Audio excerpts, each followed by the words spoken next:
भारत ने चीन से दो टूक कहा है कि पीछे हटने के अलावा उसके पास कोई विकल्प नहीं है। पेंगोंग और लाइन ऑफ एक्चुअल कंट्रोल पर जहां जहां चीनी सेना मौजूद है उसे पीछे जाना ही होगा। भारत को सीमा पर 5 मई से पहले वाली स्थिति से कम कुछ भी मंजूर नहीं है। दोनों देशों के बीच मिलिट्री कमांडर लेवल मीटिंग में भारत ने ये बात साफ कर दी थी। मंगलवार को बातचीत सौहार्दपूर्ण वातावरण में हुई, लेकिन भारत का संदेश साफ था कि चीन के पीछे हटने पर कोई समझौता नहीं हो सकता। एक सूत्र ने कहा कि भारत की टोन ऐसी थी कि चीन को इस बारे में कोई शक नहीं रहेगा। दोनों देशों के आधिकारिक बयानों में डिसएंगेजमेंट के जटिल और लंबे वेरिफिकेशन प्रोसेस का जिक्र था, मगर भारतीय कमांडर ने मीटिंग में चीनी सेना को साफ साफ यह बात समझा दी थी। डैपसंग में भी हालत तनावपूर्ण है।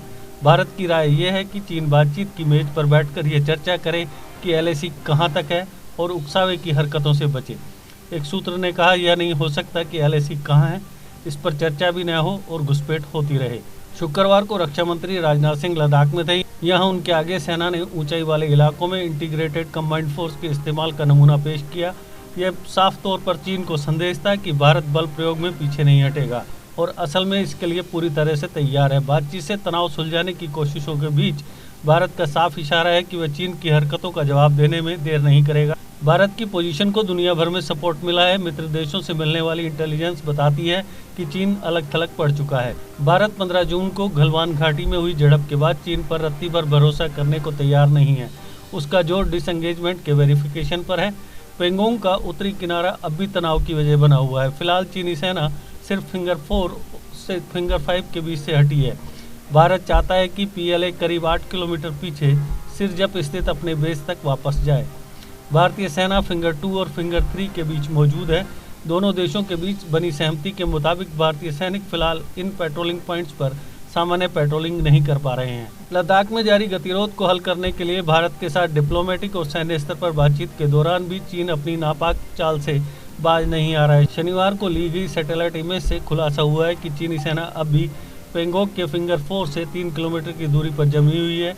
हालांकि पहले यह दावा किया गया था कि चीनी सेना फिंगर 4 से फिंगर 5 तक वापस लौट गई है और कुछ चीनी सैनिक ही रिज लाइन पर मौजूद हैं। ओपन सोर्स इंटेलिजेंस एनालिसिस डेट्रेस्फा की सैटेलाइट तस्वीर के मुताबिक फॉक्सेहॉल पॉइंट के पश्चिम में 3 किलोमीटर की दूरी पर चीन की पीपुल्स लिबरेशन आर्मी की उपस्थिति बनी हुई है।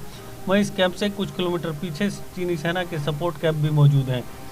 डेट्रेस्फा की दूसरी सैटेलाइट तस्वीरों के मुताबिक चीन ने लेह से 382 किलोमीटर दूर सिंजियांग प्रांत में होटान एयरबेस को भारत के खिलाफ रणनीतिक रूप से मजबूत कर दिया है। यहाँ फाइटर एयरक्राफ्ट के अलावा अर्ली वार्निंग अवाक्स एयरक्राफ्ट और एयर डिफेंस यूनिट्स की तैनाती की गई है। इस एयरपोर्ट पर जिन एयरक्राफ्ट की तैनाती की गई है उनमें शेनजियांग J-8 इंटरसेप्टर एयरक्राफ्ट और शेनांग की फाल्कर शामिल है। इसके अलावा जिस अवाक्स को यहाँ तैनात किया गया है वह शनाक्षी Y-8G और KJ-500 है, जिसमें शेनयांग J-8 इंटरसेप्टर मूल रूप से रूस से चुराई गई डिजाइन पर आधारित है। सिंगल सीटर यह प्लेन तेज गति से अत्यधिक ऊंचाई पर उड़ान भरने में सक्षम है। मंगलवार को दोनों देशों के बीच चुशूल में 15 घंटे तक चली कोर कमांडर स्तर की चौथी बातचीत में भी कोई हल निकलता नहीं दिखा। चीनी सेना पेंगोंग त्सो और देवसांग में अब भी भारतीय सेना के काफ़ी करीब जमी हुई है। चीन की इस चालबाजी से डिसएंगेजमेंट और तनाव कम करने की प्रक्रिया उलझ गई है। वहीं भारत ने दो टूक कह दिया है कि चीनी सैनिकों को इन इलाकों में भी पुरानी स्थिति में लौटना ही होगा। क्लीनिंग प्रोडक्ट्स में दुनिया की सबसे बड़ी कंपनी डाइवर्सी अब आपके घरों को सुरक्षित रखने के लिए जिपकॉन के माध्यम से लाई है क्लीनिंग प्रोडक्ट्स।